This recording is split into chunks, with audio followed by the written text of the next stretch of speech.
We'll be starting with inclusive growth. Now, inclusive growth is a growth process which yields broad based benefits and ensures equality of opportunity for all. This is UNDP and 11th plan. Fundamentally, the ideas of growth and development already include the element of inclusiveness in them, but at times, due to certain reasons, the process might occur in non inclusive manner. It was in 2001 that the government of India came to think about inclusiveness in the economy.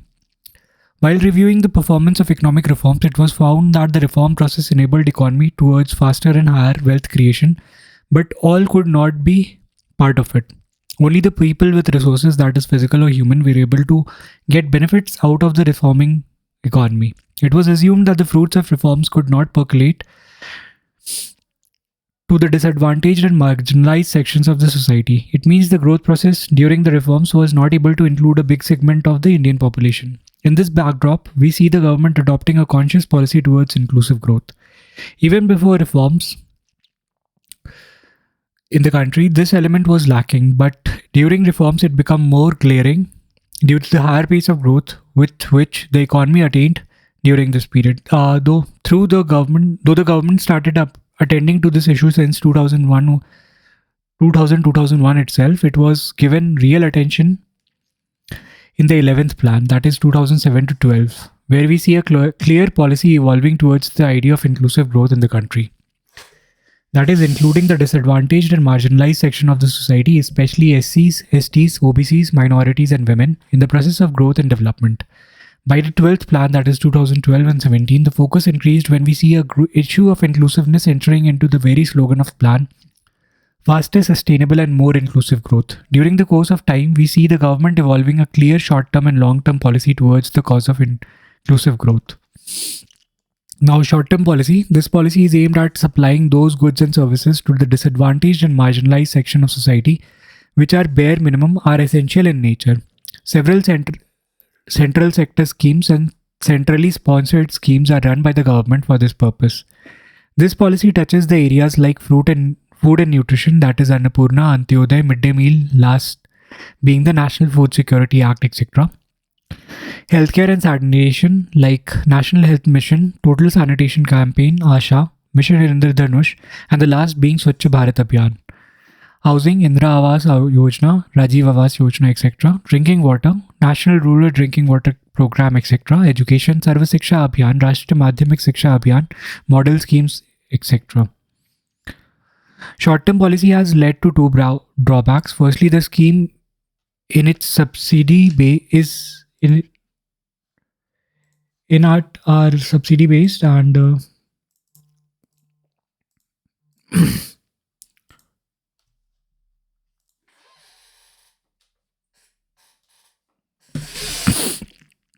which incur heavy drain on the national exchequer. It means it will not be fiscally sustainable in the long run. Secondly, the scheme fails to make the target population self-dependent. This is why the government has also evolved a long-term policy in this regard.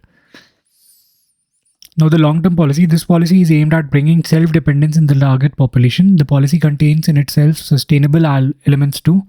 The attempts by the government may be classified as given below. All the schemes in which aim at poverty alleviation and employment generation, all the programs which promote education at any level, vocalization of education. One such old idea has been the industrial trade, vocationalization, training institutes, and skill development, a recent idea. In recent times, we see increased emphasis on imparting right skills among the population. Towards this, the government decided in 2008-9 to launch a skill development program in the country through National Skill Development Corporation, a joint venture not-for-profit company under the Ministry of Finance. There is an overall target of upskilling 500 million people in India by 2022, mainly by fostering private sector initiatives in skill development programs and providing funding. The new government and the center has also given the same call in the Skill India. The way we can see an initiative foolproof policy towards inclusive growth getting evolved by Government of India, which is sustainable too. The Planning Commission, that is 11th plan, says that inclusive growth can only be ensured if there is a degree of empowerment that creates a true feeling of participation so necessary in a democratic polity. Empowerment of disadvantaged and hitherto marginalized groups is therefore an essential part of any vision of inclusive growth. India's democratic policy, with the establishment of the third layer of democracy at the PRI level, provide opportunities for empowerment and participation of all groups with reservation for SCs, STs, and women. These institutions should be made more effective through greater delegation of power and responsibility. The strategy for inclusive growth in 11th and 12th plan is not just a conventional strategy for growth, to which some elements aimed at inclusion would have been added. On the contrary, it is a strategy which aims at achieving a particular type of growth process which will meet the objective of inclusiveness and sustainability. A key feature of the inclusive growth strategy is that the growth of GDP should not be treated as an end in itself, but only a means to an end. This is best done by adopting monitorable targets which could reflect multidimensional economic and social objectives of inclusive growth. Furthermore, to ensure efficient and timely implementation of accompanying projects and programs, these targets needs to be disaggregated to the level of states and implement many of the programs. Now, resource mobilization. Resource mobilization is a broad term which includes raising and directing the resources, physical and human, of the economy to realize and the desired socio-economic objectives. It involves all economic policies activated by the government. We can perceive it to be the very essence and the end result of fiscal policies of both center and state. For Indian economy to move on the path of desired growth and development, the government of India needs to take care of the issue of resource mobilization of various agents in the economy, naming Government of India, state governments, private sector, and general public. In India, the responsibility of mobilizing resources for the planned development of the country was given to the Planning Commission. The Commission used to take care of the funds requirement of the center and the state government. Practically, it was Planning Commission which has to put in place by means which the required funds for the planned targets of the economy were mobilized. These plans targets were set by Government of India through the Planning Commission itself. The planned targets set by the states are also duly taken care of by Planning Commission in due course of the process. Though the effective responsibility to mobilize resources ultimately rests with the Ministry of Finance, in which various departments and divisions of the ministries play their diverse and highly focused roles.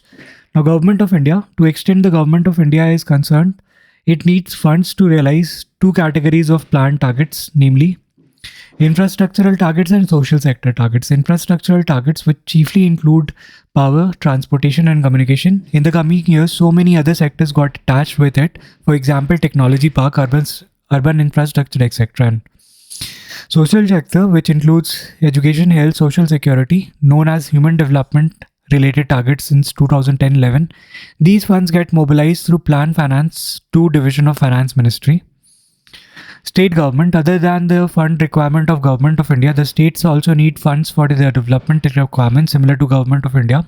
They get the funds mobilized through three sources. Firstly, through their own source of income and market borrowings. After the recommendation of the 13th Finance Commission, states are allowed to finance 25% of the plan expenditure through market borrowings, for which they do not need any permission from the Government of India, provided they have effected their Fiscal Responsibility Act. Secondly, through loans they get from Government of India on the advice of Planning Commission, Ministry of Finance. Government of India shows these expenditures in the Plan Finance 1 division. And thirdly, through the Government of India central sector schemes, centrally sponsored schemes, and additional central allocations. This includes the fund transfers to the states under special category states. Now, private sector, other than the government, a large amount of fund is required by the private sector to meet their short-term, that is working capital, and long-term, that is capital market requirements. The Government of India needs to take care of the issue also. The financial system is managed in a way other than the government and the private sector is also able to mobilize resources for its various requirements. This becomes even more important in a mixed economy which is reforming and favors increased participation in the economy from private sector. This needs focused reforms in financial system as it was structured to channelize more funds and resources towards government needs before the reforms commence. The main idea here is to prevent the government from crowding out the funds and let it flow smoothly towards the private sector. The process of reforms in the financial sector, tax structure, fiscal responsibility of center and states come under it. Now, general public, other than the government, the private sector, common people of an economy also need funds for their general spending and investment. The government needs to put in place a fiscal policy which enables them to have their access to funds. The savings common people do used as investment provided they are able to save. Other than the savings, people must get incentive in a fund. They might directly invest in primary or secondary security market of financial instruments, share bond markets. Such a bad book, yaar. Common people are the main drivers of demand in economy. In the periods of reforms, government sets twin targets. At one hand, promoting private sector so that supply can be optimized in the economy through structural reforms, and at the other end, it tries to create an adequate demand in the economy by process of macroeconomic stabilization. The government used different kinds of means to mobilize resources and independence in order to realize the desired and required kind of development goals. A part of the resource are mobilized for investment purpose, that is creation of productive assets, for which different investment models have been tried by now. Now, investment models. Investment is a process of putting money in productive activities to earn income. It can be done directly in different activities in the primary, secondary, or tertiary sector, or indirectly as financial securities such as shares, debentures, bond, mutual funds, etc.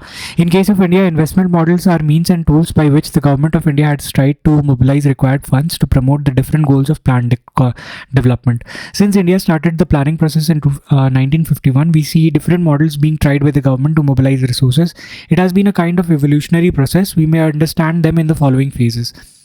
The phase 1, that is 1951 to 69, there was a phase of state-led development in which we see the government of India utilizing every internal and external means to mobilize required resources.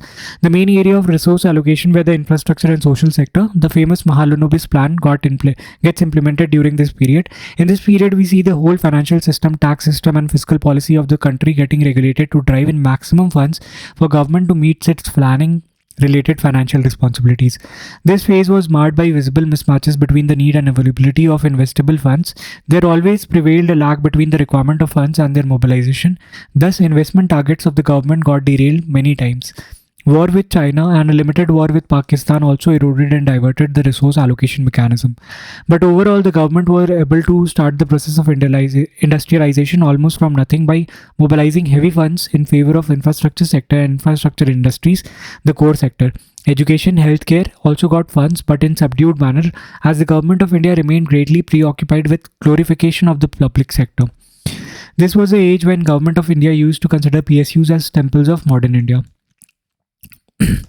Now, phase 2, that is 1970 to 73, with the enactment of industrial policy of 1970, we see the government of India deciding in favor of including private capital in the process of planned development, but not in a big or open way. The idea of joint sector comes under which combination of partners, center, state, private sector could enter industrial sector. This was done basically to make private sector come up in areas which were open for them, but due to certain technical and financial reasons, they were not able to take part. In due course of time, government did quite such ventures, and such industrial settlements came under complete private control. Quit. This is for the first time we see the government inclining on private funding for plant development, but we do not see any private entry in Government of India's monopoly area of industrial activities, which takes place only after the reforms process began in 1991. Now, phase 3, which is 1974 to 90, with the enactment of FERA in 1974, we see the government for the first time proposing to take help of foreign capital in the process of plant development, but not via cash foreign investment, only through technology transfer route, that too up to only 26% of the total project value proposed by the private sector. Basically, under FERA, government tightened the flow of foreign currency inflow into the Indian private sector, which started hampering the technological upgradation process and initiation of state-of-the-art technologies from the world. The technology transfer route was put in place to fill this gap. It means that even if Government of India tried to include foreign investment in the development process, its entry remained restricted in two ways.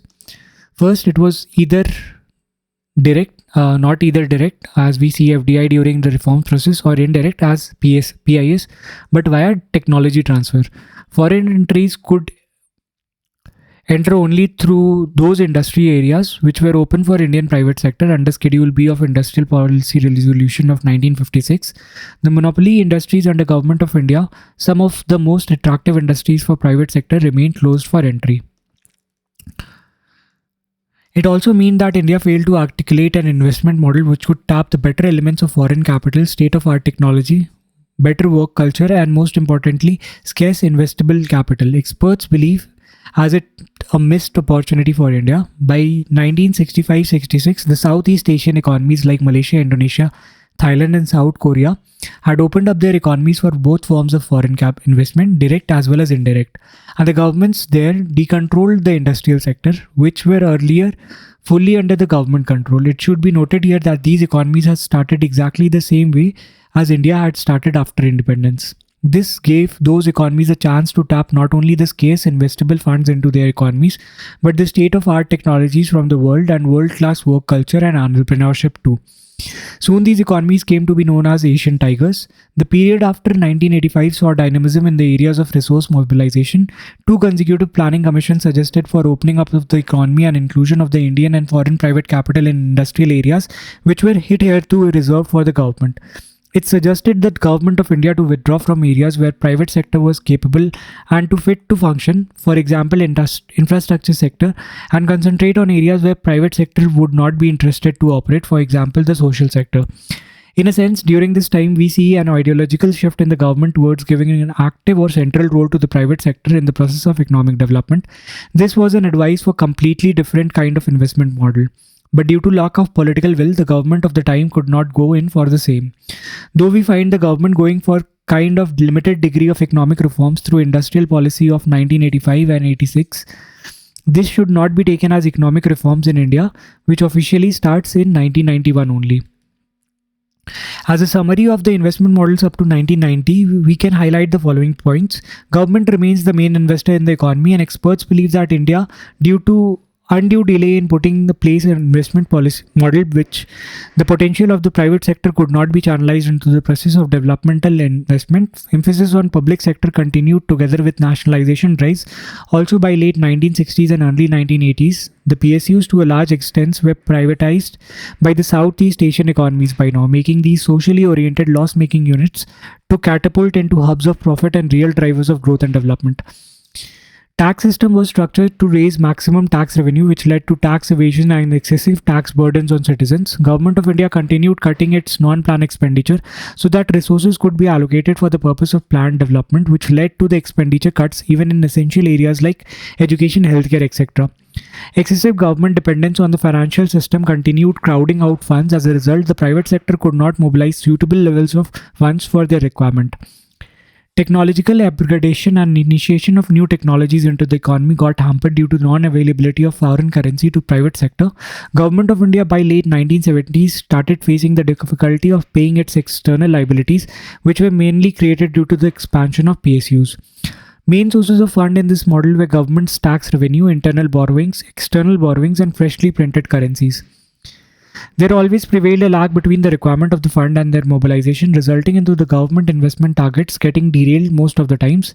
In meanwhile, the biggest crisis was building up the areas of infrastructure shortcomings. By early 1960s itself, the private Indian sector was eager to enter this sector so that adequate level of infrastructure could be developed. But due to several reasons, we see that Government of India continuing as monopolizer in these sectors.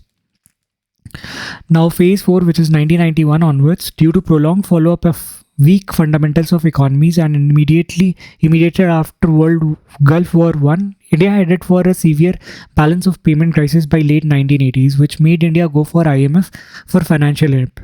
It come up with but at some conditions. The design of the condition made India to go for a restructuring of the economy under the process of economic reforms commencing in 1991.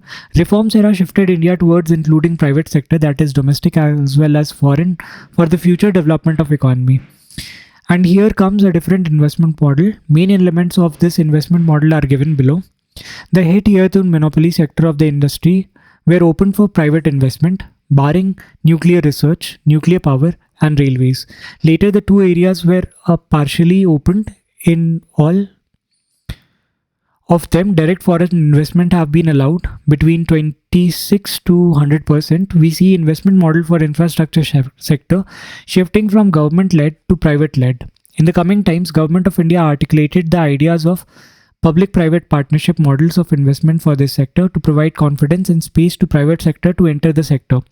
As the private sector was not much interested to participate due to some interrelated problems in the sector, for example, lack of market reforms, by the 10th plan, we see private sector putting in around 21% of the funds required for the infrastructure projects in PPP model, which increased up to 32% by the 11th plan. On the basis of the past two plans, Planning Commission projected that private sector will put in around 50%, that is 48% to be precise, of the funds for infrastructure development during 12th plan, which could not be achieved due to several internal and external reasons till 2015. Here, one point should not be missed, that in future, the infrastructure sector is to be fully handled by private sector as per the idea of reforms process. In 2002, the government articulated the idea of PPP, that is Public-Private People Partnership, through the 10th plan, that is 2002 to 2007. The idea has its use at local level, where the resources are to be mobilized for the creation of physical and social infrastructure. It was launched in the watershed management successfully. Gujarat had shown highly successful model of this investment in the Pani Panchayat. To support this private sector to mobilize their share of fund in infrastructure PPP, the government has set up Infrastructure Development Fund, which has the provision of the viability gap funding. Inside the general idea of PPP, the government has also put in some other options of investment models such as build, operate, transfer, build, own, operate, and BOOT, that is build, own, operate, transfer, and BLT, that is build, lease, transfer, and BOLT, that is build, operate, lease, transfer, and DBFO, design, build, finance, operate, and DBOT, that is design, build, operate, transfer, and DCMF, design, construct, manage, finance, etc. In the areas of mobilizing resources for the expansion of social sector, we see an increased focus of coming from the government, but the government still thinks inadequacy of funds for proper and timely development of the sector. Thus, by 2012, the Government of India proposed plans to include the participation of private sector in the sector, mainly education and healthcare, through PPP model, which is still to be formally launched. Meanwhile, by the provisions regarding corporate social responsibility via the Companies Act 2013, some additional funds have started flowing to the fund-starved social sector. By early 2015, the government has asked the PSUs to follow their part of CSR expenditure of Government of India for newly launched sanitation drive, the Swachh Bharat Abhiyan. So the corporate sector is able to mobilize enough resources for its investment needs and economy. The government started to restructure the whole gamut of tax structure, financial structure, and its fiscal policy. Now the economy will depend more on private participation for development requirements. The government avoids crowding out the funds from the economy. A process of fiscal consolidation starts in. An increased emphasis comes from the fronts of targeting the subsidies, their better delivery, pension reforms, etc., so that the government could deburden the financial system from its fund requirement, and enough finance flows in the system for private sector. To take care of the spending and investment requirements of the general public, the government is committed to put in place a cheap interest rate regime, right kind of financial environment, unstable inflation and exchange rate besides other instruments. Bringing in inclusiveness in the growth process is now declared policy stance of the government. Once the new government came to power by mid-2014, we find a renewed synergy in creating a conducive environment for the private sector so that the economy could be able to attract enough investable funds to further the process of development. The government looks committed to the cause of improving ease of doing business in the country. Aimed at this, we find the government busy in putting in place right kind of land acquisition law, labor law, company law, tax law, digitalization of government process, etc. Overall, the current investment model of the economy is private-led, and for this, the Government of India proposes to put in place the right kind of financial system, legal framework, labor laws, etc. The main idea of this model is to unshackle the hidden potentials of the private sector. To the extent the role of the government is concerned, it will be limited to being a regulator with an increased tone of facilitator and caretaker of well-being of the disadvantaged and marginalized section of the society, so that the phase of economic reforms remains humane. In wake of the financial crisis in the Western economies, the challenge of mobilizing resources has become tougher, and it will be really good that government is able to devise out a working investment model. Now, central sector schemes and centrally sponsored schemes. The exercise of planned development in India has evolved in... We'll cover this short section in another video. That will be all for this video. Thank you.